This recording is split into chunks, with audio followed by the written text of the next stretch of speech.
So I hope you guys heard the news about what happened in Roseburg with the shooter. This side was nodding their head. Did you guys hear about it? It's kind of scary because like my mother only lives like an hour away from there, and it was kind of scary. But what I think is the best part of the story was that vet who, like, do you know what branch he was? Do you know what I'm talking about? Okay, so this vet, this guy's shooting, and this one vet starts ordering people and trying to save lives. Now, I'm going to go off on a tangent because I do. That's an odd part about horrific things. There's this whole book dedicated to it. That in an emergency or some horrible crisis, oddly enough, what most people do is freeze. And the people who are best at handling an emergency situation are actually vets, ex-military, and nurses. They're used to pushing people around. And oddly enough, like executives, you're the worst. And not putting you down, but most people, the instinct is not to go running and screaming. It's just to do nothing. And like there's this famous story in the Midwest of this country club that literally caught on fire and was burning, and dozens of people just stayed at their table and were burned to death rather than run out. They're just too scared. One guy gets up and orders rum and Coke and then goes and sits down. That would be most of my parishioners. But there were nurses there, actually, and some nurses immediately took charge and started having people exit through the windows, but many people died. And so I just don't find it surprising. It's this vet, and I think he was an Army vet. She's nodding her head, so now I'm going to say Marine. But this vet, he holds off the gunman, and this is the amazing part. Through the door, the guy shoots him 4 times, and then gets through, and the guy's name was Chris Mintz. Chris looks up the gunman and says, "It's my son's birthday." So the guy shoots him 3 more times. And in the interview, they said, "What were you thinking?" And he says, "The only thing I was thinking about is that there's a lot of good people who could get hurt." And I love this story because the guy was not thinking of himself in this very crisis. He was thinking about all these other people who he needed to save, and he was thinking about his son. And the odd part is that that story about Chris Mintz reminds me that that's the point of the first reading in Genesis. And I know a lot of people are saying, isn't the first reading about marriage? And so what is this short, bald priest saying? That marriage is like taking 7 shots from a bullet from a raging lunatic? And I would say yes. And I know I'm trying to be funny, but I'm really serious, in all honesty. It is. For this reason. This is what the Genesis story is about. And forget what it says in English, because it's written in Hebrew, and it's Hebrew poetry. And some of the meaning doesn't come by because it doesn't just work in English. But where it starts is you have to understand, first of all, there's 2 creation stories in the Bible. One is from the northern tribes, one is from the southern tribes.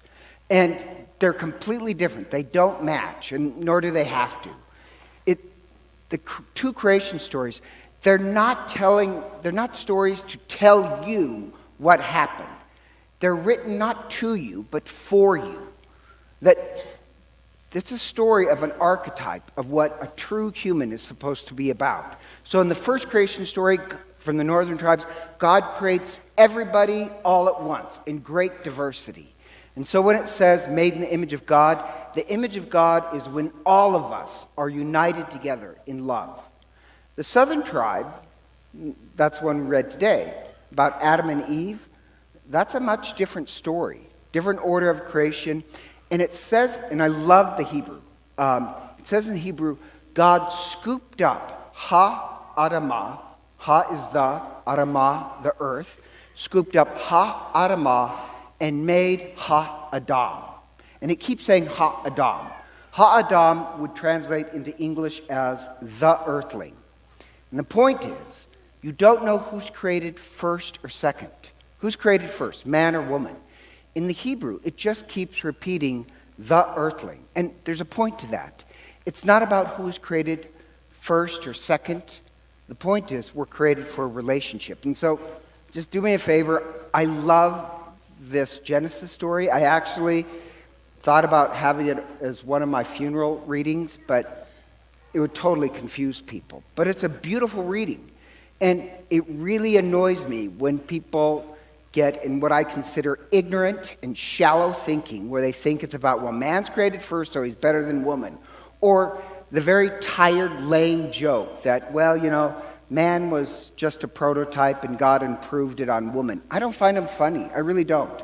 It's too beautiful of a story to be ignorant about. God scooped up Ha-Adamah, the earth, and made the earthling. Except here's the real kicker. God keeps saying everything is good, everything is good. But God creates Adam, the earthling, with this problem. And the problem is, the earthling is lonely. Literally in Hebrew, has this long loneliness. And so prays for a savior. And what God does is kill him. I know that sounds strange, but we cleaned it up in English by saying he put him to sleep. It's death. And it makes a point. Puts him to death, and then God splits the atom, literally. When it says take a rib bone, the word in Hebrew for side, like one half of yourself, and rib are the exact same word. And so you don't know how to translate it, and that's the point. The ambiguity says something. And what it says is, there's an ancient saying that says, if God would have taken a bone from man's foot, then man would try and dominate woman. If God would have taken a bone from man's head, then woman would try and dominate man. But if he takes it from the side, the bone closest to your heart, you'll always realize that you're incomplete without somebody to love. And so after that, they awake, and the man says, Eve. The man looks, and there is literally the most beautiful woman on the face of the earth. And the point being is this. The man has this problem of loneliness, and nothing solves it. He has vast real estate holdings, so if you think about it, means I know I'm speaking like man because in English I have to switch to a pronoun. We don't have non-gender pronouns. The Adam, he has vast real estate holdings, doesn't satisfy the loneliness. He can name all the animals. Knowledge doesn't satisfy this long loneliness. The only thing that satisfies it really is when you love to the point of death. And after this, after they're split and they have somebody to love, then God calls them human beings. And the point being is that you may be born an earthling, but you don't become a true human being till you love to the point of death. And so this loneliness, this long loneliness that we have, this drive towards intimacy, we would say it's a good thing. It leads us to self-sacrificing love. So how does that relate to Chris Mintz? Easy. The guy was willing to sacrifice his own life for other people. The second story of the Genesis is to become a true human being, you love to the point of death. And Chris Mintz, think about this. I would say he's a true human being. Does that make sense, or did I totally lose you on the point of that story? It's beautiful. And yes, we'd say it's not directly about marriage, but it kind of is. We'd say marriage is this road on to self-sacrificing love. Marriage is a way in which you move from being just an earthling to a true human being. Marriage is supposed to be this self-sacrificing love. That's what's most important. So there's this ancient saying, never marry anybody who can't have their side split. Because in Judaism, the split side means that you can love to the point of death. So when ancient Jews Christians read the story of the crucifixion The story of the crucifixion really is the story of self-sacrificing love. Christ has his side split, and the saying goes, the church is born from the side of Christ. What that means is, we're born because Christ showed us the way to become a true human being. It's once again a story, really the Adam and Eve story. So the interesting part, well, it's all interesting to me, is in the northern tribes, the image of God is when all of us live united together. The southern tribe is different. When it says made in the image of God, it's not talking about your physical characteristics. You're made in the image of God when you learn to love to the point of death. The image of God is unconditional love, self-sacrificing love. You reflect the image of God when you're willing to sacrifice your life in love for other people. That's the image of God. That's why I'd say this Chris Mentz, he's a true human being. It's a story of Genesis and the crucifixion. In that there's a lot of similarities between the crucifixion and the Genesis story. Adam gives his body for the life of another. Christ gives us his body. His side is split. But you have to understand that if you're going to understand what Jesus is talking about in the gospel. Because the Pharisees, who hate Jesus, they want to convict him of being unorthodox. And so they have this test. Is divorce permissible or not? And the test is, you miss this in the gospel, the test is this. There are two schools of thought on divorce. One is that you can divorce your wife, really simple, by a quick note, and then you can trade her in for a younger model. That was one competing theory. The other one was much more complicated, that you have the paperwork, and then there's these just outrageous procedures, and making it up. It's just like at sunset, you have to write out the divorce decree and then hop on one foot while reciting the Pledge of Allegiance. And it's just all these legalities. And so they want to say to Jesus, which way's the right way? Because whatever he says, they'll go to the other group and say that he's unorthodox. And so what's Jesus' answer? He knows it's a test. And he says, what did Moses say?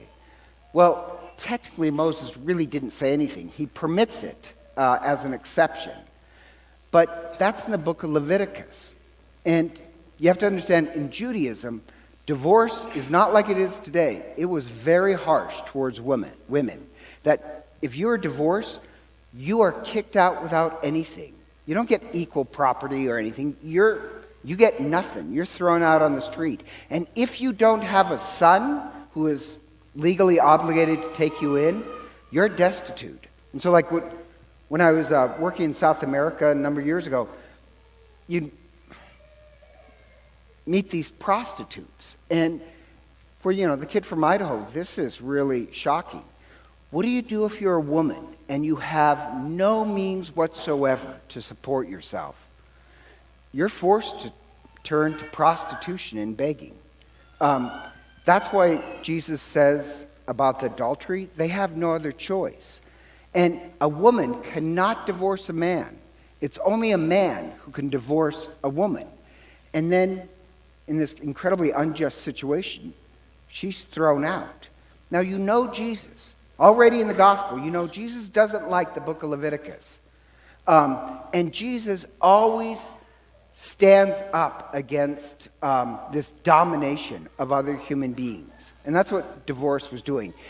Jesus stands up for those on the disenfranchised and the powerless, the poor, the sick, and women. And women were getting a raw deal. And so Jesus says, what does Moses say? And they say, Moses allowed divorce. And Jesus says, he allowed it only because of the hardness of your heart. He says it wasn't supposed to be that way. And then he quotes the Genesis, that marriage was supposed to be this road that leads to your sacrificing yourself out of love. It's not about you having legal rights over somebody else. And the Pharisees, because of the hardness of their heart can't really get what the Genesis story is about. They think religion is about legalities and a man having superior status over a woman. And Jesus is saying, no, all of religion is really about relationship, where we discover our true humanity by really offering our lives for other people. The Pharisees, their hearts are very hardened. All they can think about is legal proceedings. So Jesus doesn't agree with any school. He agrees with this idea of Genesis, that life is supposed to be teaching us how to pour out our life for other people.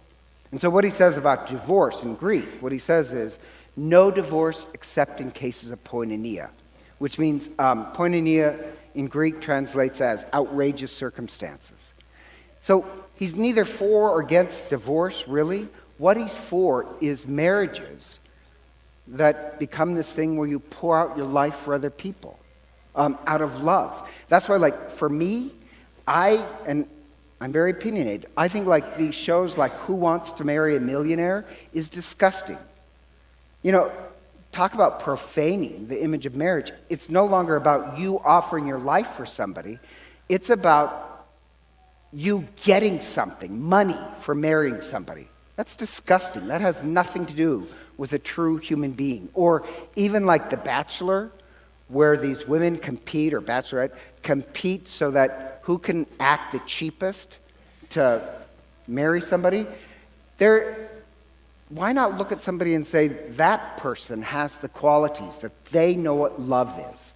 They know how to pour out their life in love. That's what you should be looking for.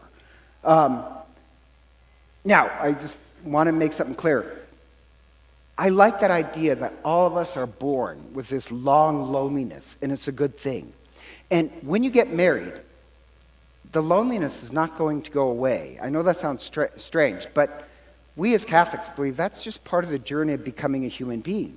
Marriage is the road in which teaches you how to pour out your life for somebody else. It's, whoever you marry, they may be a good person, but nobody can shoulder that much responsibility to make you completely happy. Like the Nagels, they've been married how many years? 60, 20 years? 60, for love of God. Tom Nagel, good guy. Very good vibe. They're happily married. But nobody, being married to Tom Nagel is not going to take away the long loneliness. Tom Nagel is a good man, but he is no Jesus Christ. It's really only God who can ultimately teach you how to pour out your life in love. The loneliness is a blessed. And if you marry somebody just because you can get wealthy off of them, or because you can act cheap and attract them, if they don't have the ability to return love, you will know a cursed loneliness. You want to marry somebody who's a true human being, or at least willing to learn. That's why I love the story of Chris Mintz. And afterwards, Jesus does this strange talk where afterwards the disciples are shocked. And that's when he mentions about adultery, simply because the current system of legalities, it marginalizes women. And then he mentions the hardness of heart. That with a soft heart, you can learn the way of self-sacrificing love. With a hard heart, you just think it's all about legalities. It's about becoming a true human being. And then he ends, and this sounds strange, he ends that talk about becoming like a child. What does that have to do with marriage? The point being is this: a child is not looking, a child just accepts other people. A child doesn't walk in trying to figure out who's superior and how I need to have more legal rights than somebody else. They just love other people. The kingdom of God is open to them. The person with a hard heart is actually somebody who wants some sort of legal upsmanship, or religion makes you better. We're created for relationship. We're created to pour out our lives and sacrifice out of love. So yes, the image of a true human being is like Chris Mintz, who 7 shots and still tries to prevent and save life. Yes, marriage is like taking 7 shots, stopping a raging lunatic, because you're more concerned about the love and the sanctity of other people's life than yourself. That's what a true human being looks like.